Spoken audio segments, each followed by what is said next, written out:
বাংলাদেশ চলচ্চিত্র শিল্পী সমিতির নির্বাচনে সভাপতি নির্বাচিত হয়েছেন মিশা সওদাগর। সাধারণ সম্পাদক হয়েছেন মনোয়ার হোসেন ডিপজল। ২১টি পদের মধ্যে মাহমুদ কলি নিপুণ প্যানেল জয়ী হয়েছে মাত্র ৩টি পদে। আল মুকসিদ জানাচ্ছেন বিস্তারিত। বিকাশে কম খরচে ক্যাশ আউটের লিমিট বেড়ে ৫০,০০০, প্রিয় এজেন্টও ২টা।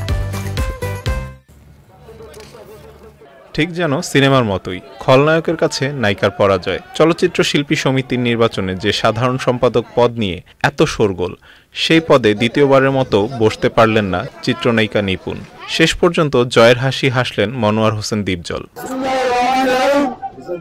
শুক্রবার রাতভর ভোট গণনা শেষে শনিবার সকালে ফলাফল ঘোষণা করেন প্রধান নির্বাচন কমিশনার খোরশেদ আলম খসরু। ২৫৬ ভোট পেয়ে বাংলাদেশ চলচ্চিত্র শিল্পী সমিতির ২০২৪ থেকে ২০২৬ মেয়াদী কমিটিতে সভাপতি নির্বাচিত হন অভিনেতা মিশা সওদাগর। মাত্র ১৬ ভোটের ব্যবধানে এবারের কমিটিতে সাধারণ সম্পাদক পদে জয় পেয়েছেন ঢাকাই সিনেমার আলোচিত খলনায়ক মনোয়ার হোসেন ডিপজল।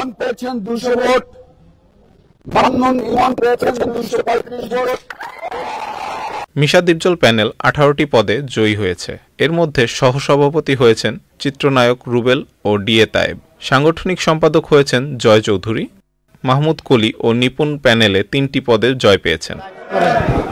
আল মুকসিদ, চ্যানেল আই, ঢাকা।